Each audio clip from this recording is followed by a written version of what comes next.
very special guest for you tonight. Hello, we've been expecting you. This is not a test. Your government and corporate overlords have implemented new measures for your own health and safety. We are just following orders. Everything is going to be fine. I'd like to introduce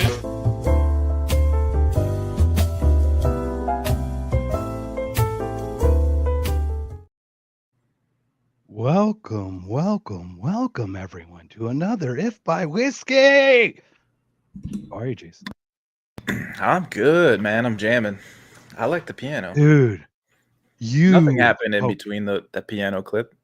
Everything's fine. Everyone. Yeah, welcome. Guys, how awesome an intro was that? Give it up. I'm back to like wrestling style, like two fingers. Victory Give sip. it up to Jason over here.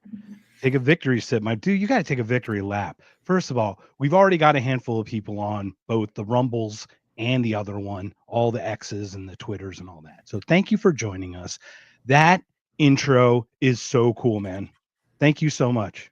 Thanks for making that. It's like so cool. So before we continue, everybody, we have an If by Whiskey channel now on YouTube. YouTube/@IfByWhiskey. And we also have Drop the Mask over there. So go over there on Rumble, right down there, click on that, join, follow.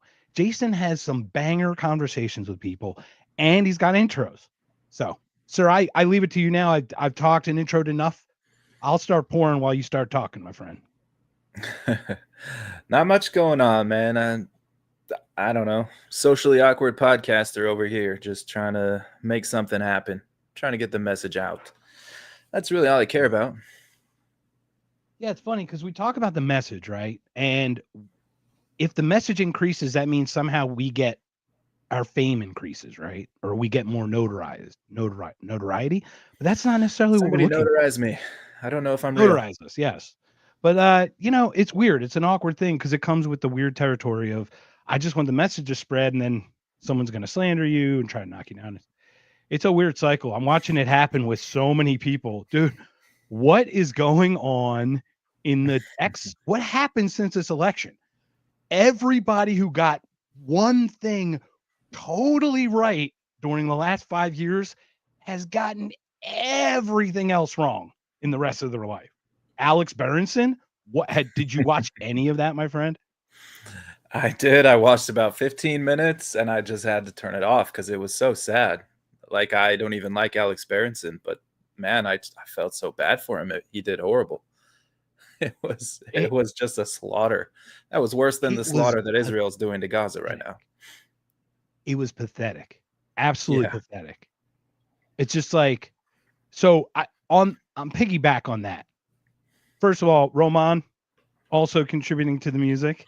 Thank you, sir. Still the outro. Absolutely. We're definitely going to be tweaking the outro, or this guy over here is going to be tweaking the outro. I'm going to be sitting here going, hey, can you do this and can you do that? Like a little diva, like a little, I feel like Gladys Knight or something for some reason. Hey, everybody go check out the Roaming Bandits, by the way. I hear Volume 2 is coming out very soon. So congratulations on that, Roman. And if you haven't seen our conversation with him, you can get to know the artist a little bit. That's one of that was Consciously Unmasked still when we did that. I think it was Consciously Unmasked. And another thing, Roman, please do me a favor. Put in your Patreon so that we can tell people, because we can direct people over there. You were so kind and gracious in just having that open for people that they can go onto that and help you support, because local artists is where it's at. I see your pictures on Facebook and I see it on X all the time. And I got to admit, you take a picture of a turtle or some picture of some mountain you're on, I just like exhale and I feel like I'm touching grass through you. So thank you for that. Yes. Touching grass by proxy. It works every time. Every time, Seriously. 60% of the time. But seriously, go give the Roaming Bandits a follow. Follow him on Spotify. Go check out his music. 100%. He's got a lot of good stuff. 100%. So, sir, before we continue our show, is it time? Especially today. Because who are we talking about today, my friend? Oh, we're going to be talking about the man who started the simultaneous sip. Ours is a little bit different. Our simulation sip. But it is time. It's time for the moment that sends the lizard people running back to the sewers, scrambles the CIA spy network, and alters our base reality. Yes, folks, it's our very own Whiskey Rebellion, known only as the Simulation Sip. All you need is a cup, a mug, a goblet, a horn, a flask, or an ancient alien thermos filled with any beverage Big Pharma hasn't recalled yet. Could be coffee, tea, ivermectin smoothies, even whiskey. Dealer's choice. So join us now as we raise our glass together, confusing the AI overlords, forestalling the next CDC directive, and maybe, just maybe, waking up one more NPC. Here we go. That's good stuff. So welcome back to this glitch in the Matrix. Anything else you wanted to say about Berenson? Is there much to say? Well, I wanted to piggyback. I did want to piggyback off it because people who haven't, it gets better and then it devolves again, which is amazing. It's just amazing. But I have to piggyback off it. I gave 3 hours to a Zionist. Okay, I'm sorry. I got to bring this up. I'm not mentioning the person's name, but I put a Facebook post out. Real simple. Zionists have become the abyss into which they gaze too long. You know what I'm talking about, right? No, the Zionists tell me what you mean by this. Yeah. Okay. So I get a response from someone that says, I think it helps for context that you remind people that your grandfather was an actual Nazi that fought for them in World War II. Looks like he rubbed off on you, buddy. Obviously. So I just would like to say, is he wrong? The Nazis are the fucking abyss, you stupid fuck. That's how I know. I just had to. Like, I've been biting my tongue all day waiting to say this. Because, like, how fucking retarded do you have to be? Did you reply to it? That's the point. The abyss that you looked into were the Nazis, and you became them. Look at what you're doing. Duh. Okay, enough of that. And then Berenson, yeah. Dude. Did you say that joke in 2017? Did you say that joke 8 years ago, sir? No, and I need you to respond. Then Dave calls him out for something he tweeted about Gazans starving like a year and a half ago. And he goes, that was a whole year and a half ago. Dude, I didn't see that part. It was a roller coaster. Look, the thing is, if I know you're going to have some of these conversations with people where it might get confrontational, you know what I mean? Like, as we grow, we challenge ourselves to expand. These things get really hard, but watching and putting yourself through that discomfort will actually help you with this, because sometimes this gets really uncomfortable. Oh, that's the thing, man. It makes me want to crawl out of my skin watching this. It's so uncomfortable. But yeah, you're right. I need to get over that and it's so dumb. Have some of these debates of my own. And honestly, that's the thing is like, you know me, I'd encourage and push you in a positive sense, only an encouragement sense, because I've seen you do it. You crush it, man. You have the chops. You just have to have the confidence with it, like being able to kind of recall it and stuff. You get more comfortable the more you do it. So welcome everyone once again. I wouldn't know what to say to that guy because he didn't bring anything. It's just like, hey, look at this video from 10 years ago where you made a joke that was obviously a joke. They laughed about it because it was so ridiculous. That's why they laughed about it. So what are you doing? How do you even respond to that? Okay. He didn't. And that's the thing. Dave's like, F you. You think you're gonna put me through some struggle session? That's the whole point. Then once again, if anyone hasn't heard, right, exactly. And once again, we're talking about Alex Berenson, Dave Smith. They just had a recent thing. What's cool is it opened me up to this Rav guy, Rav Anora, something like that. I had never heard of him. Did not heard of him. It turns out he's friends with Dave, and I actually watched his podcast with Dave. I think he did like 2 hours with him, like this either the same day or the day after or whatever. And that one was very pleasant. Like, so and he's very open. He invites both sides, which is kind of like what we try to do to some extent. We're probably a little less so, but it's good that he's kind of opening up to like the geopolitics stuff. He was really into COVID for a while, and he wrote a lot of stuff allegedly. So he credits Douglas Murray with helping him with articles. So once again, showing that people are nuanced, man. Yeah. He can do nice things. I found that interesting. I'm like, who is this guy? He wasn't, I don't know. Not that I'm good, but I'm like, he's not that great at this. How did he get here? Yeah, it's the envy, man. I do the same Yeah. thing. Malicious That's the envy. thing. I reached What are we out to you talking about that. Yeah, I mean, I reached out to you about that a little bit, right? Yeah, let's get into where we like to start talking about, because first of all, what are we talking about today? What exactly are we going through?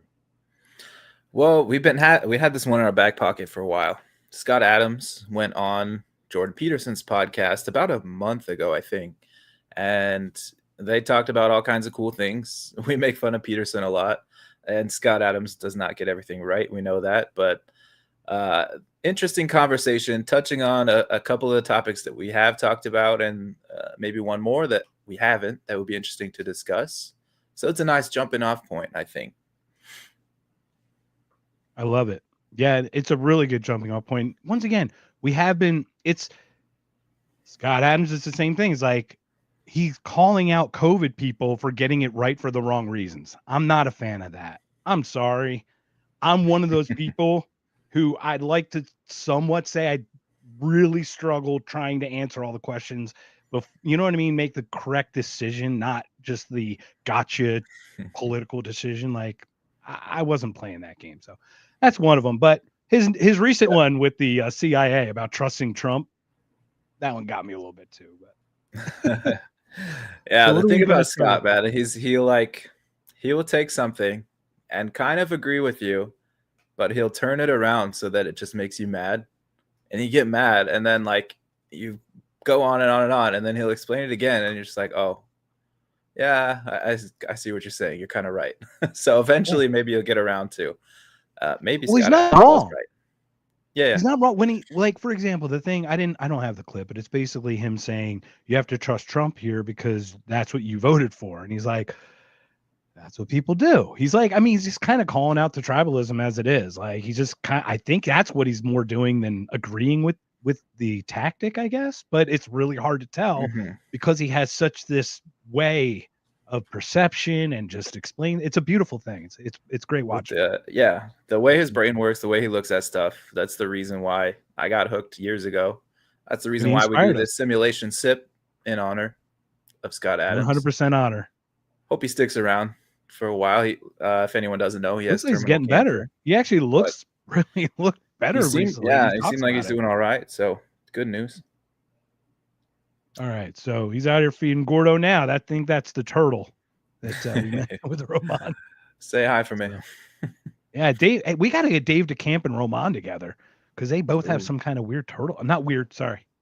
A turtle fetish. Just a general turtle fetish, not a weird turtle fetish. We start a turtle club. Turtle club. Turtle. I was a fan of Lisa Turtle growing up. Saved by the Bell. Oh yeah. Lark Voorhees, everybody. That's when you Google that later. Yeah, you're gonna have to. Don't Google that because I'm right. It's gonna make me look really bad. Anyways, do you want to get started? Yeah, let's get started. We're gonna start with one, sir.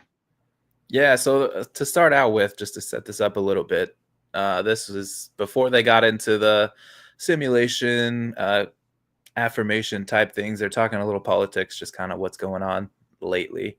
And Peterson brings up a study or series of studies about what drives socialist tendencies. So I thought this was interesting for us just because we're anti-socialist people. So yeah, let's see what they say about it.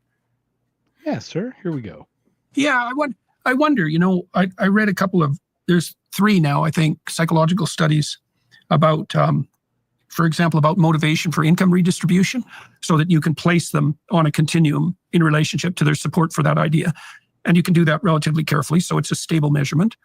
And then you could look at what predicts that belief. And these particular psychologists looked at 3 factors. They looked at compassion, which would be the factor that you just described, genuine compassion, let's say. And that seems to reflect trait agreeableness, which is one of the big 5 personality traits. And they looked at fairness, like actual moral concern with fairness, and they looked at malicious envy. And the biggest predictor was malicious envy. And the second biggest predictor was compassion. And fairness didn't enter the prediction at all. And so I was saying that fairness was invented so children and idiots would have something to talk about, because there's no standard for fairness. All right, yeah. I mean, I agree with that. I thought that was funny. Fairness What is a for brilliant. children and idiots. Life is not fair, right? That's what you always hear growing up. Mom, I want this. No. Well, it's not fair. Well, life isn't fair, kid. So just there, before we even started, you made a comment about this Rav kid. Like, who the hell is this kid? He's not that great. How's he where he's at? You don't do that. You do envy like I do envy. You and I hone envy to drive us to be better, to better ourselves. We don't use it in a malicious way. Oh yeah. Right? When he talks about malicious envy, you and I feel this way about Rav, right? So what do? Well, how do we not tear him down? Like, it has nothing to do with us being good in any way, right? All we'd want to do would be to tear down what he has or what he built, because we don't find it credible because it came from power or something, right? Something weird. Well, that would be the malicious part. I'm not malicious in any way. I'm happy for him. Exactly. That's great. But it's also like, hey, if he's doing this, then I can. Right. And that's the thing, is like, when I use envy, I don't do it in the malicious envy way. I do it in like, man, how come that person who I feel like I'm at that same level is where they're at and I'm not there? How do I get there?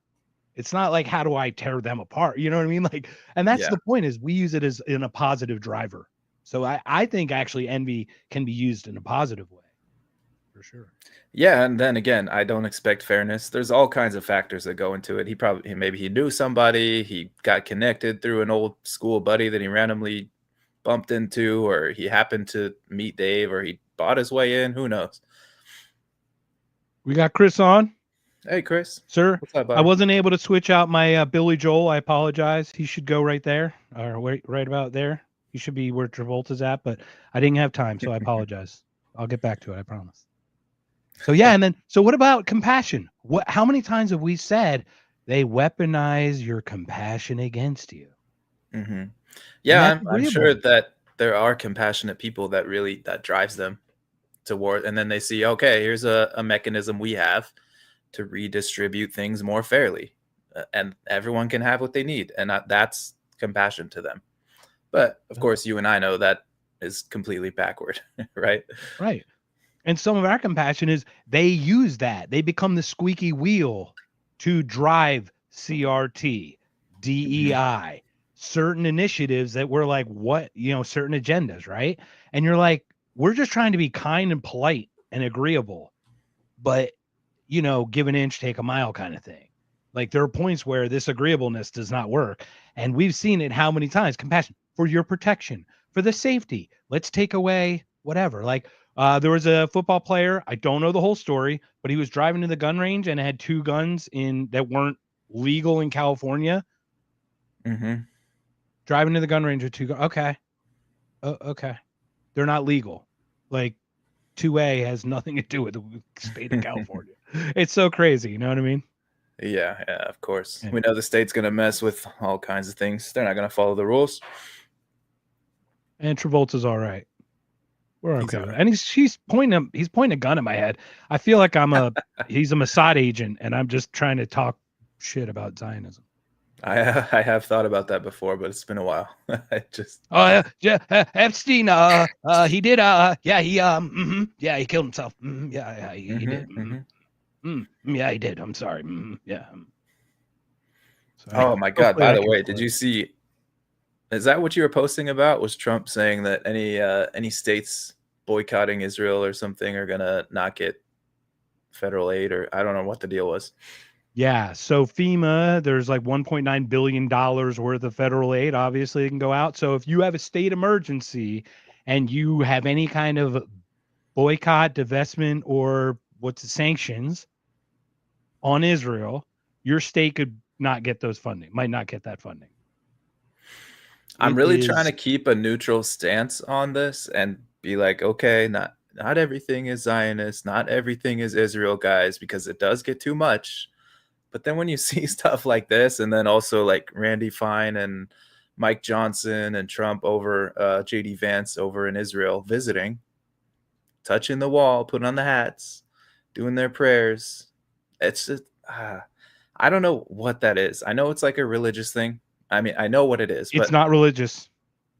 I mean, it's religious in a different way. It's like a holy not site, a faith, right? It's like, Yeah. it's a fucking cult is what it is. It's like, Yeah, but yes, because when you see it, you're just like, if you're not in it, you should be able to see it. Just looks pathetic. It looks like you are bowing down to a foreign power or a religion, whatever you want to call it. yeah. Ari was an Orthodox Jew, right? The comedian Ari Shafir, right? Ari Shafir, yeah.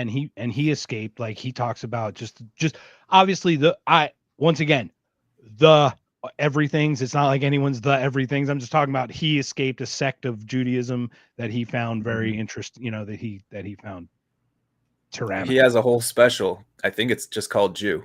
That Yeah. is very good. He does, Everyone yeah. should watch. Yeah. I think he does. Yeah, it's great. That Ari Shafir is an interesting comedian.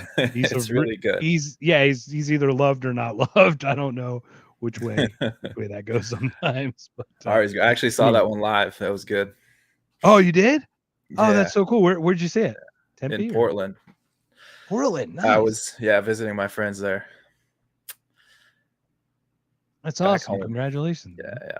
That was a while ago. It's been welcome, no, everyone. it's probably been like 10 years, but Yeah. good stuff. great. Good stuff. Anyways, we were talking about socialism, the envy. So Peterson says there's three things they looked at, the compassion part, the what was the second one? Remind me here.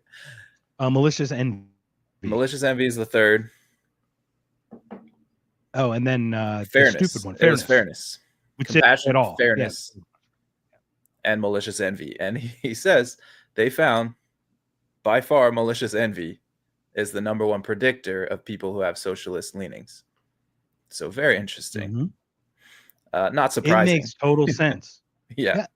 Look, we what is it? Brett Weinstein and Heather Heining's book, the 21st century, right? In the end, something about The hunter-gatherer's How's it- guide to the 21st century.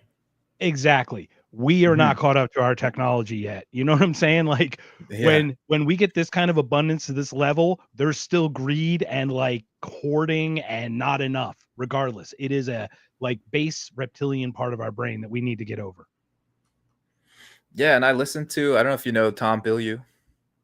He does Yes. the Modern Impact. wisdom. He's impact theory. yes, impact, right? Impact theory. Yeah, right. I listened And to he's a podcast guy- of- He's a his guy. I today. go, how the hell did I know he got? Obviously, he made his wealth, so he's Mhm. like a creator, a maker. But I didn't understand how his podcast was that compelling at times. To be honest, once again, Yeah. he's great, but it's also like we can do it too. There's our malicious envy just oozing out of us right now. Yeah, no, his latest one right now, he just talked about, he answered some questions from listeners about this very topic, about like, hey, we want to eat the rich, right? They have all this, there's so much disparity, they control everything with all the money, and the more money you have, the more money you get. And Tom actually came back with some pretty good answers, like, no, guys, it's the money printing, it's the government giving out favors to corporations. And so I'm like, hey, he's coming along. He's really on his way. I recommend that. It was a Q&A, but very good. He has really come along, but and he was in the nutrition space, right? In a lot of things. Yeah. So like Yeah, he made the escaped Quest a lot of nutrition regulations. bars. Okay, so he probably skirted a lot of like FDA type things by call it nutrition or whatever, supplement versus whatever, right? So he probably knew and used all those regulations to gain his wealth. Yet now he gets to come on the back end of it and go, regulations are actually the devil. You know what I mean? I once again, that's not. Maybe. It's like both can be true, right? At the same time, it's not like I'm envious of that, but it's like I've watched like the Russell Brands make their nut off of being this weird perverted dude while they didn't care, and that allowed him to be a good person now to afford the therapy that he can afford and the classes that he can go to get better, right? Like, Yeah. not everybody has that, and it's not that they should, but it's just the reality of it too. Yeah. Then he's like, yeah, you guys can try to come to my house, take all my money, take my stuff, but I'll be gone. I'll be long gone before that happens. So it's like, even if you try, it's not going to work. Yeah. Yeah. So I'm interested. So he did like a Q&A with like when he gets like to 1 million followers or whatever, he does like a Q&A or every month or monthly. Yeah, thing. he just did something with his producer. It was that was good. That was I the like Tom latest one Billiard. that I saw on the Spotify feed today. So I was like, oh, sounds cool. Yeah, I shared a DOAC with you about the simulation. Man, the more, and we're going to talk about that today too. But the more we talk, the more I think about that. In my head, I can't. Well, yeah. Well, let's keep it moving, because we got a lot here. Yeah. So watch Scott here. He's going to turn this around, and this is just a small example, but a good one of the kind of thinking that you get with Scott Adams. The perception's a beautiful thing. Yeah, when I was young, I grew up in a family where we were very much not rich, but we had a house that was directly across from the ski slope in town. So that's where the rich people went to ski. And I'm pretty sure that I was full of malicious envy at the time, because the way we talked about the rich people was as if they were enemies who had somehow gotten there in some criminal way or some unethical way. And those are just sort of assumptions that they didn't deserve their money. And if you could imagine that if things hadn't gone well for me, if I didn't do well in school, so I had a path out, that I could have become a criminal and just said, well, you didn't deserve your money, I'll steal it from you. Right. So I feel I've gone from the malicious envy mode, just because of my circumstance and hearing other people talk, to all the way to now that I have things I want to protect, I find myself suspiciously in favor of things that protect my assets. And I talk as though those are the godly things and those are the systems that protect us all. And I mean it, because the arguments for it are all good. But I always ask myself, is it a total coincidence that all these things that I think are morally smart and good and systems that work better than other systems, is it my imagination that these are all good for me? That's exactly what you're just saying, man, with Tom. He's like, oh, now that I'm in this class, well, of course, the things that I think are good and full of value, valuable. Yeah. You know what I'm saying? Redeemable. Is it a redeemable in some way? that those ones are the things that benefit me, right? Of course, people that have nothing and they see a bunch of people that have everything, they're going to be envious. That's human nature. I don't blame them for feeling that way. Of course, what you do with those feelings is up to you. And then I would blame you for violence or whatever. But yeah, this is exactly it. Like when you have things or when you don't, you're going to have different feelings about it. 100%. And so this is, my personal story is like, I grew up in the catering business. We served the rich. Like I said, the Trump princess, the yacht that Adnan Khashoggi, that guy, the guy who owned it, sold it to Trump. We catered on that. We catered for rock stars and athletes, and we did it all over. But every house that I saw was, man, I can't wait to work hard to get that. I never, ever felt like it in a negative way. I always felt it in a, gosh, man, what do I need to do to get this? You know what I mean? Right. And it is a different philosophy. And I don't know if that's biological, maybe, as much as it is nurtured. But it always felt like, as much as everybody else had, it only drove me to want to earn it, not to take it or to expect it or to be entitled to it in any way. And yeah, I know she's on X. Hi, Terry. I know you're on X, but there's little comments down there. They go scroll through, and I only on the Rumble. So, yeah, no, I think has a lot to do with just your environment, like what you grew up with. A lot of that is nurture. Like if you grow up hearing like, oh yeah, everyone's out to get you, the rich control everything, and you never have a chance in this world, then you're gonna think that, right? You're gonna have that envy, and you're not gonna see another pathway up. And so what a lot of those people think is, I need to tear someone else down to my level instead of getting. And if you grow up in the environment where it's like, hey, this is America, you have the American dream and you can do anything you want, even if that's not exactly true, you can't do anything, but you can get somewhere, right? You're not gonna be completely lost. So I think it just has a lot to do with environment. 100%. And you're right. Like, and imagine the people who didn't make it that were already in that cycle of that environment. Once again, I don't know if there's got to be some solution to break that. There's got to be a way. But like we use like Baltimore or some inner city, right? Something that's run down over and over. And what you got is your uncle who raises you is telling you that you have no options because he didn't have options or he was told that, like, and it just keeps perpetuating that cycle. And rarely do you get a Ben Carson, you know what I mean? Like coming out of wherever, and like it just doesn't normal. It's not a normal thing. And the best chance that many athletes or many people have is like in athletics or in the military or something, right? Those seem to be places where people that less than enfranchised would go, I guess. You know what I mean? Whatever. Mm-hmm. But anyway, shall we continue? Yeah, let's keep it going. Keep it rolling. Yeah. On 3. What do we got for this one, sir? Anything? I think, this one, you're talking about what's, I don't know, the general zeitgeist. I think he uses that word of what's going on in the world. And I think, I think we might see things a little bit differently than these two. I think this is where it gets fun. Mm-hmm. I don't know. How are you feeling about the current, zeitgeist, let's say? Well, it's incredible. The fact that Trump is doing so many things he said he would do, and he's doing it as fast as possible, maybe because the midterms could disrupt things. But now I'm mostly worried about how long it will last, because all it takes is one election and everything goes back to where it was.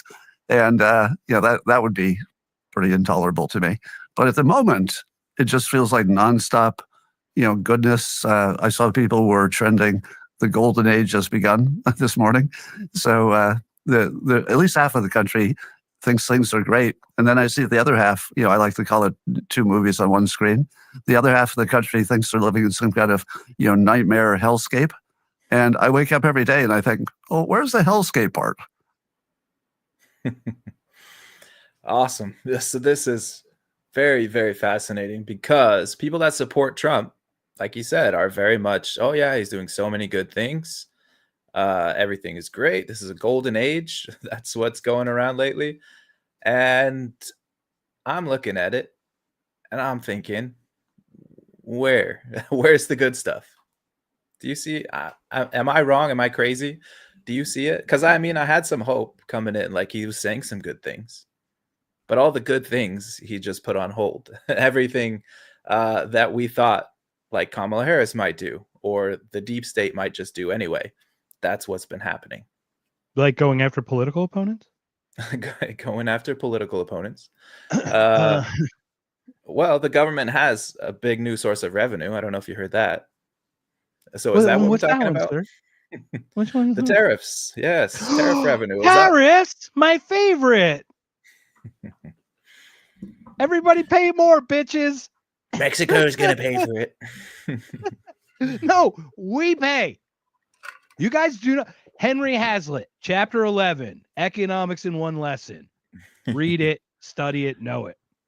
Is this what Trump meant when he said Mexico's going to pay for the wall? Like he really thought, I'm just going to put a tariff on them, and then they're paying for it. Right, because we don't pay for it. So basically, we're going to pay for it.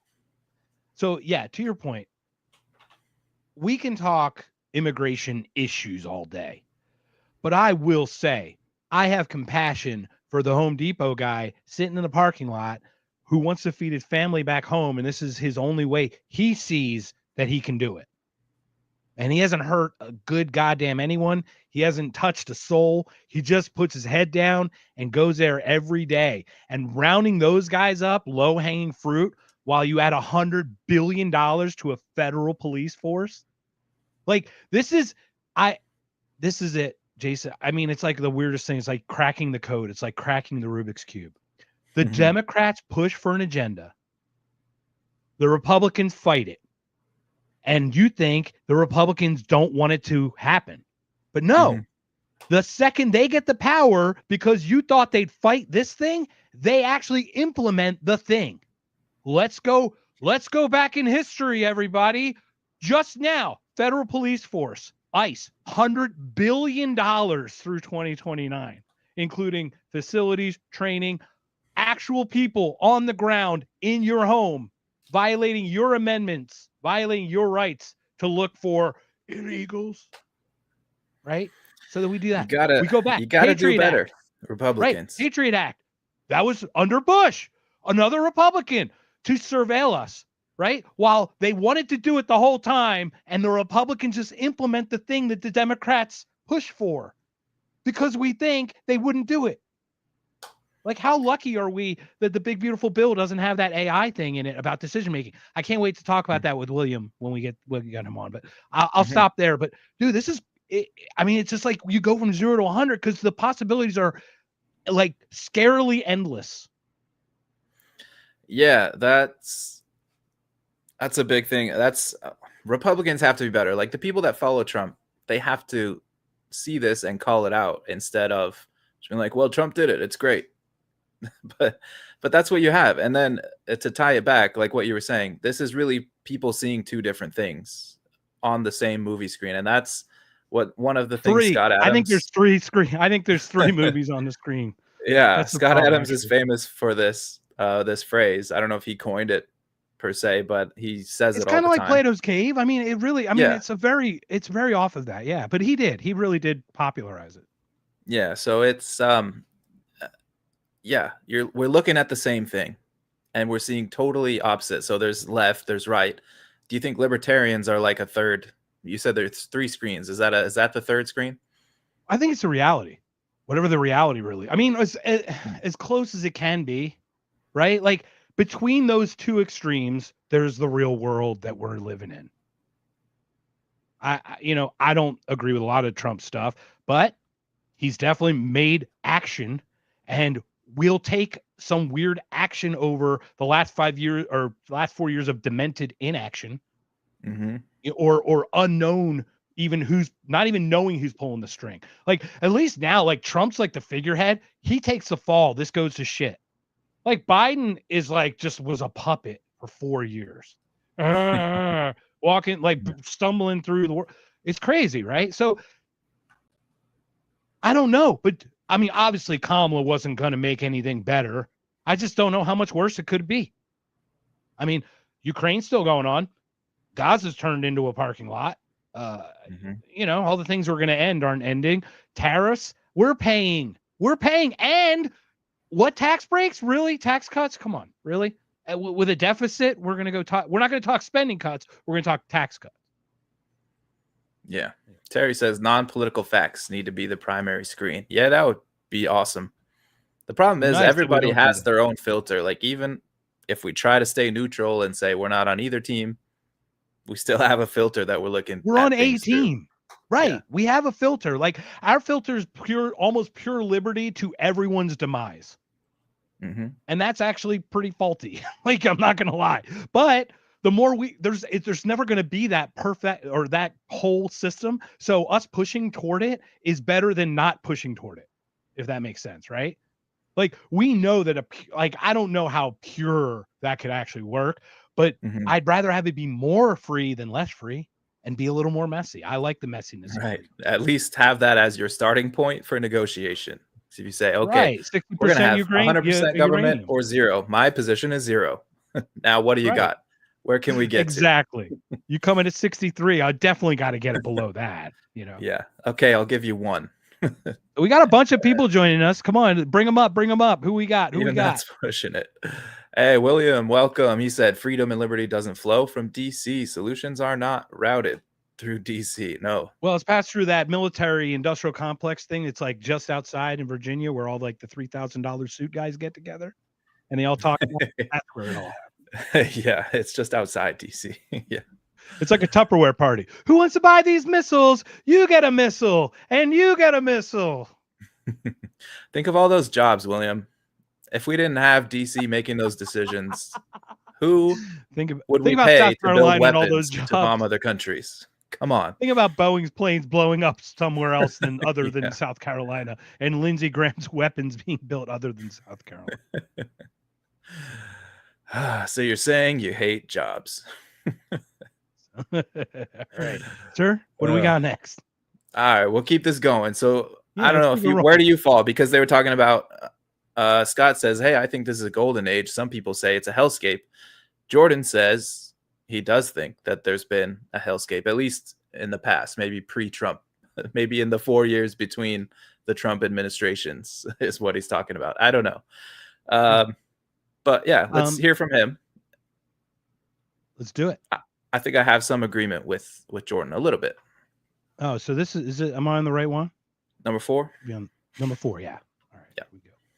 Yeah, well, as far as I could tell, the hellscape is the remnants of what had happened over the last 10 years. I mean, things really seem to go sideways in a serious manner in about 2015. And maybe that was a consequence of us all becoming hyper-connected, Because it's certainly possible that stupid, impulsive ideas spread faster than wise and sagacious ideas, right? I mean, we've never... Well, yeah, one of the things I write about in Dilbert all the time is that things start as good ideas when they're small.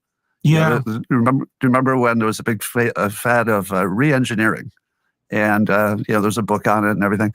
And so re-engineering was a great idea. It was the idea that instead of just tweaking something that wasn't working, you should think about how to rebuild it from scratch and, really make it exactly what you wanted. Now, who can argue with that? Except by the time you hit the corporate world, it turned into every manager has to re-engineer everything or else they're not with the new thing. And, and then it just became absurd. Everybody was just looking for money to re-engineer something. And that seems like what happened with all the wokeness stuff. It probably started as, well, let's treat people respectfully and sort of acknowledge that people are different. And then it just turned into a whole different thing. Well, geez, Mark, it really turned into a hellscape once they started harassing me at my college in Toronto. Oh, you're muted. Can't hear you there, buddy. I'm muted. That's why. Muted. Well, I can't help it. I can't help it there, buddy. I mean, though, he's kind of right. I think there's been a lot of stupid. Yeah. There's been a lot of stupid in the last 10 years, right? That's kind of what got me paying attention to politics, because everything got so crazy. And really around when Trump started running for president, that really poured gasoline on the fire that it had been burning for a while, right? But it just really ignited it. And you could take it back further, though, like Occupy Wall Street, 9/11 and the Iraq War, and you can keep going back and back and back. Everything is like an escalation. The waves that are, yeah. It's like, and once again, these were all pressures created by some force within government. Yeah. They created the bubbles and the bursts and the bubbles and the cycles and the bubbles and the boobies and the saviors and the saving the banks while they let others crumble. They did all that. That was all them. It was not natural market forces by any means. Not at all. Not at all. But it really did seem to escalate around 2015. At least that one was really visible. It was a bigger escalation than most. And it was around Trump. And they did not like him. It's just, that was very clear from the beginning. They did not want this guy in office. With a caveat, maybe. I've been thinking about this, like, if they're really good, they really, really sold the show and said, we cannot have Trump. We got to make it look like we absolutely hate him. We're doing everything against him. We'll do these lawsuits against him. We'll convict him of crimes that don't really exist. But nothing really happened to him. He became president again. So either the deep state is not that powerful.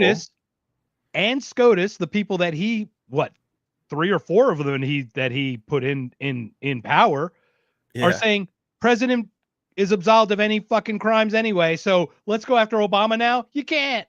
Yeah. You fucking you closed every door and now you're acting like you're on a witch hunt. It's all lies. It's all smoke and mirrors, everybody. It's all one big theater. It is a movie. It is one movie, but everybody's got a different headset on. Everybody's got a different headset on. Yeah. Anyway, what were you sharing there from Zach? Politics is satanic. It's true. It totally is, man. So to your point, though, isn't this the tribalism we were talking about? This is what the woke right became. It got too much power. And then it's like, it starts off with, hold on, biological men shouldn't beat the ever-living shit out of biological females.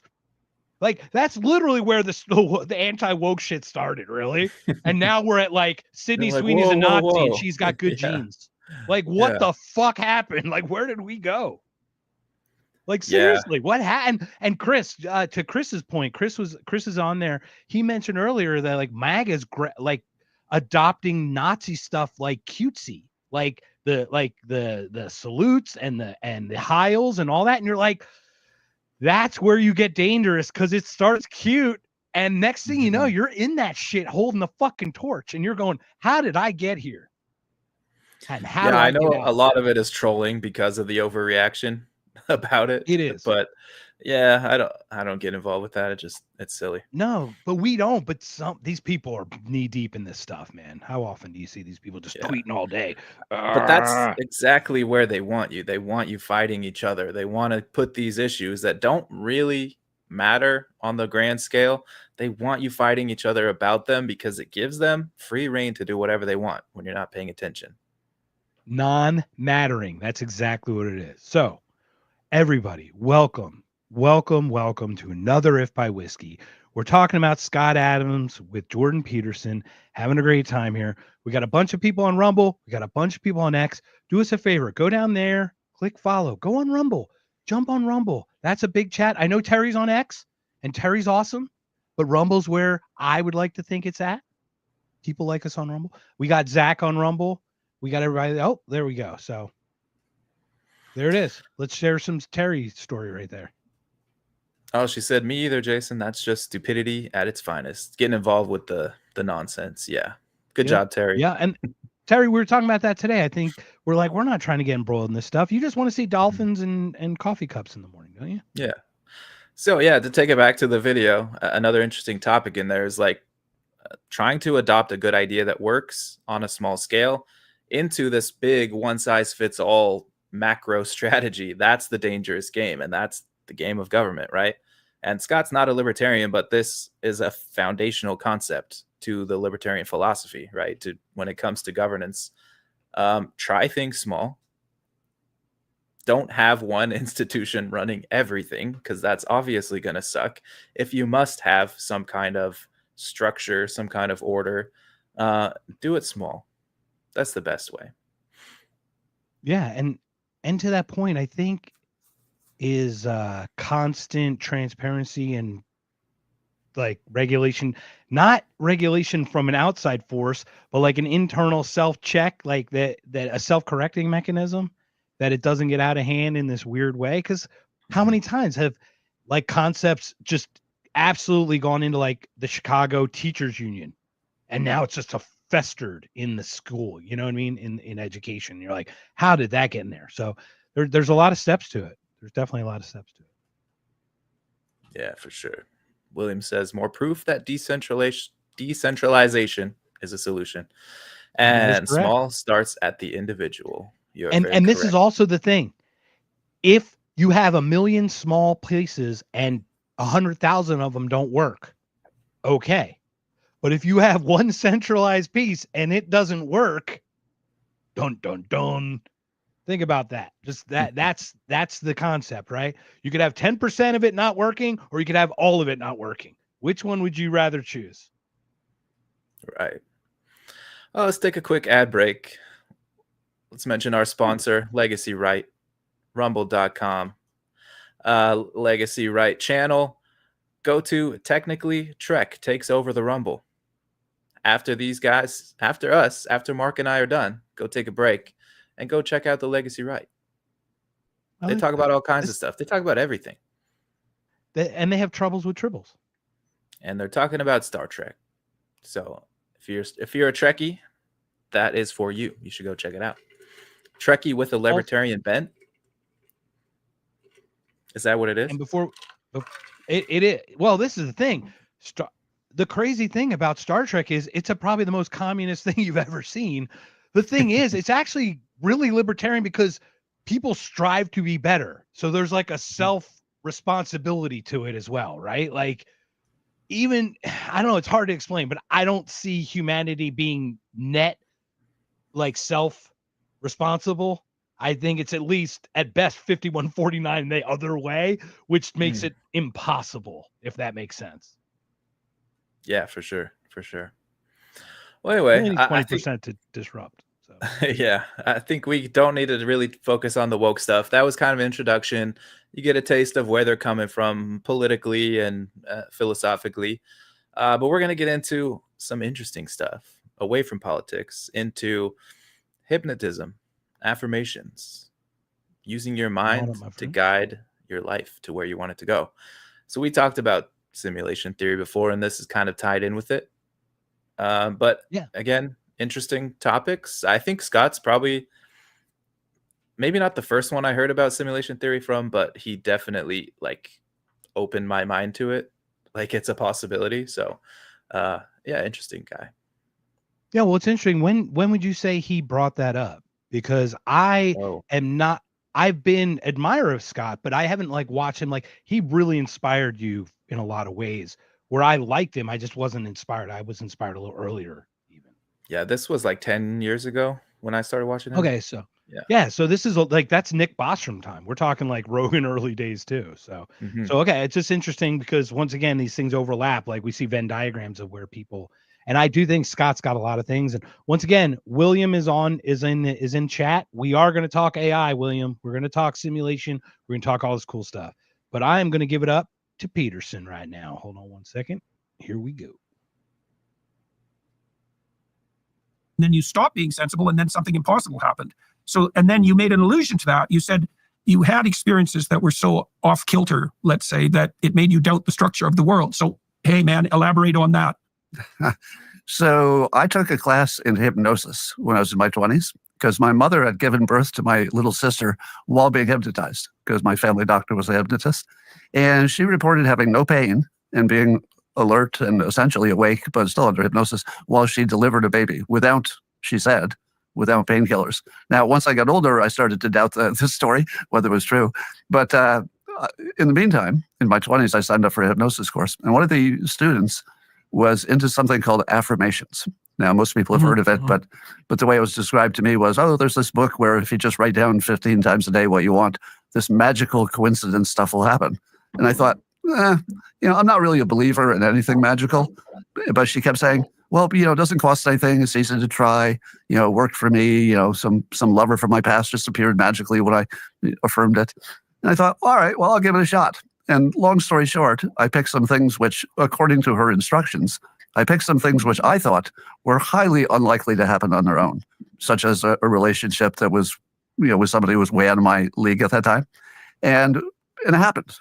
And then some financial stuff that just seemed wildly unlikely happened. And they were both subjects of my affirmations.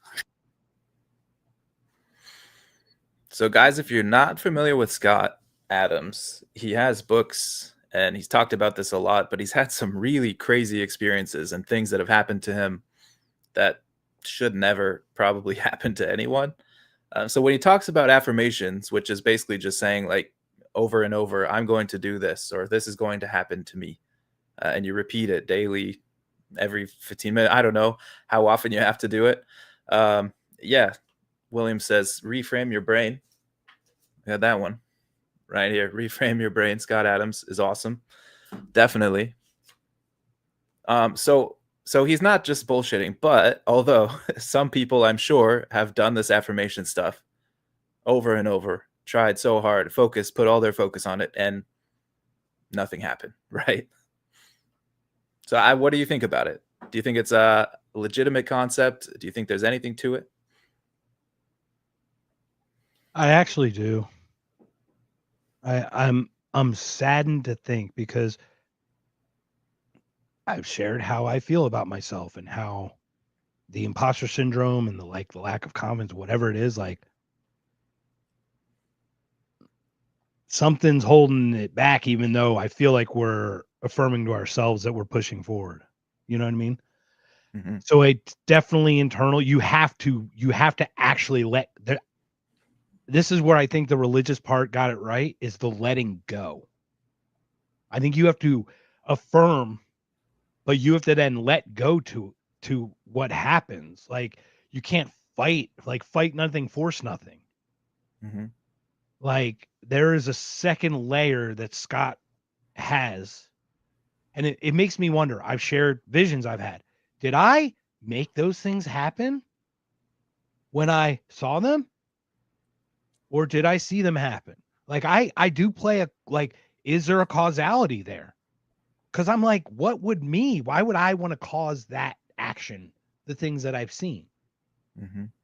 But maybe that's what it is. You know what I mean? Like you think about something, and then to your point, like the affirmation thing, we talk about law of attraction. Law of attraction does not attract people to you. It aligns you with the current of the flow of the things that are going. You have to trust that, though. You do have to let go a little bit. And if you're type A and can't, like if you want to control that outcome, it's like diversity. It's not, or equality. You can't get equality of outcome. You can only get the equality of the opportunity to try to do this. But like, I think everyone expects equality of outcome, and you have to really think a different way, I think. What are your thoughts on it?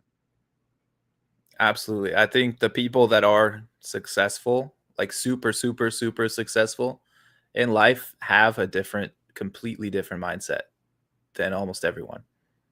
And you could say, is that a product of their success, or is it something that got them the success? I would say probably it's what got them the success, although it's kind of like a compounding effect, right? Where it works a little bit and you're like, oh, okay, let me do it some more. And it keeps growing and growing and growing, and it gets better. So yeah, you've told me about some weird experiences that you've had that because your mind is kind of focused on something, and then it pops out to you, right? Yeah. Well, there's a baiting Manner effect. There's a baiting Manning effect, right? Bader Manning. Bader Manning. Yeah. Yeah. Bader Manning. And I think this is what we'll probably get into as you talk about the affirmation part, is you start focusing on the things that'll get you to where you want to be. It's true. The stuff starts popping out. Cause like, it's like you start thinking about it. Like, I'll be honest, what I've seen lately is barbecue places everywhere, because I'm going to Ron Paul's fucking barbecue next week. So like, for example, that's happening. Nice. So yeah, you know what I mean? Like, it's that kind of stuff. So like that, your goals start lining up about it, I guess, in a weird way. Yeah. And Scott also mentions hypnosis, which he talks about a lot too. And it's not someone, just swinging a pendulum like you see in a cartoon in front of your face, but it is a more subtle way of programming your mind. And a lot of people have had success with this, with curing depression, with quitting smoking, all kinds of different habits that they wanted to quit or do better at. And affirmations are really just a way to do that, right? You program your mind because if you don't, you're going to have somebody programming it for you. The things you watch, the things you listen to, even whether it's on purpose or accident, they're trying to get you to do something, right? Or they're trying to get you to believe something. But for people that aren't familiar with Scott's story, he does tell some of it in this episode, so you can check it out later. But he talks about it in his books too, which, like this one, How to Fail at Almost Everything and Still Win Big. And I just want to read a quick snippet. Promise it'll be short. But just to get you what he's believing about affirmations, he says, "Let me start by clearly stating that I don't believe in magic, but like most people, I have experienced several events in my life that are indistinguishable from magic in the same way a caveman might perceive that your phone is magic. My point then, and now, is that you don't need to know why something works to take advantage of it. A caveman could successfully use a phone, assuming someone taught him how, while continuing to believe its inner workings were supernatural. His faulty perception would have no impact on the usefulness of the phone, at least until it broke, and he started praying to it." So that's a great it's not one. Magic, right? And I'm stuck in that, trying to figure out what happened, because like I cannot explain what I experienced. I really just can't. Mm-hmm. I hate it. I hate that I even feel that I have to like defend it in some weird way, and I don't. But it's like I saw what I saw, and it did what it did, and it's just weird. And it's so weird. I was watching a baseball game with Megan and her family. And you know how like baseball players have positions for like one position for the game? That's all they do. Like they don't really move around. Okay. So this guy was batting for San Diego, and they were losing to Arizona like 9-0 or something. He hits a home run. Next thing you know, he's out in left field, and he's a left-handed player, and he's got his glove in his right hand. I go, I bet he'd be really good at first base. And they're like, yeah, but he's in left field because he can go to play down line. The next inning, they put him in at first base. And something popped into my head. Like, how odd is it that you would change like the position of the play? You hardly ever change internally positions. You hardly ever do that. So like for it to pop into my head, something popped into my head that saw first baseman. So I said it, and people looked at me all weird. And literally the next inning, he's on first base, and I'm like, "Hey guys, he's playing first base." And they're like, "You know what I mean?" Like, because they've seen it happen a couple times now. So they start getting a little weirded out, I think. I'm hoping they get a little weirded out. Yeah, it's very weird. And people talk about kind of the same way about religious experiences, right? Like you don't exactly know how it works or what's going on behind the scenes, but it seems to work. So more power to you. You want to share that? Share that with everyone? Terry says, I use Reframe Your Brain daily. You're reframing my brain or yours? And this is my favorite. Yeah, that was good. She said, so can I get rid of people in my life by affirmation? That's actually 100%. You tell them to fuck off. Yeah. Affirmation works really well. But you don't want to wish them harm. Like you don't want to wish someone to disappear just so they disappear. You want to tell them politely that you're not interested in having them in your life anymore. Be a good person about it. Yeah. William says, Think and Grow Rich, Napoleon Hill, first popular book on manifesting. Yeah, there's been a few. There's also that one more recently called The Secret. It's kind of the same thing, like putting all your focus on one. Comes a little more woo, but a little more, a little more woo-woo, but affirmations, basically. But affirmation is about focus. It's really about it. And I think that's where religion comes in, and we'll talk about it, I think, as we get further through some of these clips, too. Yeah, so let's go to Peterson. He's going to talk about his take on it, because he's got, the psychological, analytical background, so... Well, I've got the background from Toronto. From Canada. Let's take apart the affirmation issue. Re-education and delve class. into that a little bit. So I have a program online called Future Authoring. Selling again. It's at a site called selfauthoring.com. And what it asks you to do is to write for 15 minutes about what your life could be like in 5 years if you were treating yourself well and you got what you wanted and needed, right? And then it walks you through a sequence of questions and answers about how you would operationalize your vision, right? Now, people are visionary, right? We can manipulate our visual cortex with our prefrontal cortex, so we can imagine various futures. But even more importantly than that, this is the affirmation issue. And maybe there's something more to it than this, but this is something. Everything we perceive in the world, we perceive around a goal. Like that's how perception works. If you're looking down the road, you look at where you're going, and everything relevant to that destination is what shows up in your visual landscape. We live inside a story. Like a story is literally a description of the structure of our perception, and that frames our emotion and our attention. And so the affirmation story is actually true. It's like as soon as you set a goal, your perceptions orient themselves around that goal. Yeah, so is that really it? The success of affirmations, is it really just a product of setting your aim on something and putting your focus on it? Does that just rewire your head to look for those things and go the right way? What do you think? No. There's so much psychologically involved in this. Like self-sabotage. I will turn the wheel 90 degrees left to steer into a wall. I'll just do it. I don't know why. Don't know how. Not driving. I'm talking about metaphorically in certain things in my life. It makes no sense as to why I would have somehow sabotaged myself. Yet we've all found ourselves doing it somehow and going, what, delay, procrastination, all these things. Affirmation's one thing, but Scott's also like a type A guy. There's a type of wiring beyond like the affirmations plus that intensity of it, right? I mean, what are your thoughts on like the combination, like more of a recipe of things? I think a combination. I think the focus part is true, but it may not be the full explanation, right? You're thinking about it, then you're naturally going to start looking for those things, right? If whatever you're focused on, you kind of perceive that as being the cause of whatever the thing is, right? Definitely setting an aim is great, especially if you do it publicly. You're going to be more motivated to get there, and you're just going to find ways to do it. We could link it to something else, something a little more supernatural. It could be a simulation. You could call it prayer. An affirmation could just be a prayer, right? And God is answering. Isn't that prayer. setting your intention? Isn't prayer Yeah. setting your intention? It's the same thing in the woo spiritual world. Sure. So I think mostly that what Peterson said kind of explains it, but there does seem to be something else. There does something a little bit more. You know what I mean?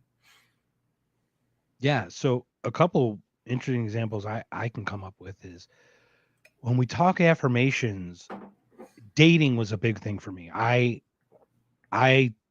was always looking to find someone in my life. So I dated a lot online and was an early adopter on online dating and whatnot. And I remember right before I met, where I met Megan was I was seeing someone and it wasn't going to go anywhere, but I was holding on to it in a weird way, but it was still like not exclusive, right? So it was over the summer and I had like all the dating apps. And it turned out like the beginning of September, whatever, this woman and we kind of broke it off. But like the second I let go, like I was holding on to this relationship that wasn't, trying to force it, like trying to make it happen. So I was closed off to everything else. And I wasn't getting like feedback on my internet dating apps. And the second that relationship ended and I was able to like go, oh, it's done. All of a sudden, like I started getting like, it's like my picture changed when people looked at it online. Like almost like it was telling people I'm not available. And then all of a sudden it was like, no, I am available. And I don't know. It's a weird thing, but it does feel that way, right? And the other thing about affirmation, baseball, I use baseball as a great example. Baseball hitters don't say don't strike out. Like when I found out with dating, I used to be like, I don't want a smoker. I don't want someone with kids. I don't want someone who is previously married. No, you can't. When you say whatever you say, even if you say don't in front of it, whatever follows that is what you will manifest. You manifest what you say, even if you put the word don't in front of it. Okay. I'm telling you, like you will manifest it. So you start looking for the things you're looking for, not the things you don't want, for example. And I think that's how affirmations actually work, is you start saying don't strike out. Baseball players don't say don't strike out. They say hit a home run. Like if they said don't strike out, you know what they do every single time is they strike out because they literally have it in their head, right? Like, so I think that's part of that affirmation part too, is it has to be done in a positive manner, not in a not negative manner. Like, oh no, I'm being positive. No, you're not. No, you have to actually, what are you seeking? What drives you? What is your heart? What is your soul? What is your purpose? What are you trying to avoid? No, not that. You will manifest what you're trying to avoid if you're constantly talking about avoiding those things. Yeah, that's something I heard from Scott too. It's pretty basic, but your brain doesn't hear don't or not. Like it doesn't hear that negative. It just hears strike out, or it hears run into the wall or whatever. Like when I used to snowboard and I'd be like, I can't focus on the trees as I'm weaving in and out of trees, because if I look at the tree, that's where I'm going. I'm going to run into it. That's exactly right. So it's a perfect analogy for that. So. Yeah. So anyway, interesting stuff. So we still say that there's some practical elements to it. There's some degree of focus, but maybe a little something more. Is that where we're at? I think we are. I think we're the agents of magical transformation, if I recall. Yes. Yeah. So that's an interesting concept. This is Peterson again. He talks about what, just kind of how your brain works, what you're seeing, what you focus on. It's good stuff. And we've got real life world examples. So it's a beautiful thing. Here we go. Part of the reason that religious systems require you to aim up as diligently and religiously, let's say, as you can, is because if you structure your perceptions around the highest imaginable goal, then the world lays itself out as the pathway to that goal. That's literally how perception works. There's a great book by a man named J.J. Gibson called An Ecological Approach to Visual Perception. And he was one of the early investigators into the structure of perception psychologically. And I've elaborated on his ideas to some degree. We see pathways, we see tools and obstacles, we see friends and foes, and we see agents of magical transformation. And agents of magical transformation change your goal. Yeah. So those are things we see: tools, obstacles, pathways, friends or foes, and this concept called agents of magical transformation, which I found interesting because these are things that totally alter your worldview. And Scott Adams is one of those people for me. A lot of what they called like the internet dads, and Jordan Peterson was one of those too, for a lot of people, that really just change your mindset and change your focus. You're gonna have an aim. Oh, that was horrible. I'm sorry. You could do better than me, but yeah, I don't know. What do you think, man? I think you're going through and you're experiencing an agent of magical transformation right now, my friend. I'm experiencing embarrassment. No, but seriously, like, let's be honest. What is having a child if not an agent of magical transformation? It turns every boy into a man. It turns every girl into a woman officially. Like, it just is, right? So congratulations, first of all. I know you mentioned it last week, but you're having a girl. And congratulations. December is the time? Is December. So congratulations. Yeah. We're excited. I'm very about excited. that It definitely changes everything. Everything but is it like, does. Right. So the agent of magical transformation is this thing. Usually it's a burden or a pressure, a responsibility, something put on you that you didn't ask for. Not necessarily didn't ask for, you know what I'm saying? Something still placed upon you that you can only shoulder because you are the only one who can. Because if not you, then who? If not now, then when? All those things. Same. It's the hero's journey, right? Look, Peterson's so dead on about the hero's journey. The thing is, he should not ever call himself Christian or talk about Christ the way he does, because he's right. I think just the same way. It's a story. It's been utilitarian, and it's made us get here to this point. That's what it's done. It works. Not that it's right or whatever, but it's worked. I'm not saying I think there's different ways, but that's what freedom's about, you know? So, what are your thoughts? That's interesting. Yeah, I mean, if it works, there must be some truth to it, right? But there does seem to be some overlap or some mismatch. You know, it's not quite exactly overlaid perfectly of what is 100% truth and what works. So that could be a whole rabbit hole. Yeah, we probably could talk about that. So what are your general thoughts about the agent's transformation? Do you have any other examples or anything that you would come across that might, do we want to dissect the other 3 points as well, or focus on the agent? The agents, that was what I was looking for, because it's kind of pushing us toward this question of like, what is the world? What is this world that we live in? And when you break it down into those simple components like that, it feels more like a game, right? There's like somebody out there is giving you a new quest that alters your aim, but you don't have to. And if we go back to the affirmations, what the affirmation does is make you yourself your own agent of magical transformation, right? You don't have to let somebody else set that goal for you, although that can be helpful. I'm not saying don't ever listen to anyone, you know. Sometimes people are there for that reason, to help you. But if you already have an idea of what you want and what you want to move towards, you can be that for yourself. You just have to reframe your brain. To that point, though, this is the thing. I think the agent is what is like the opportunity for you to change. Mm-hmm. The agent doesn't actually change you. Mm-hmm. Mm-hmm.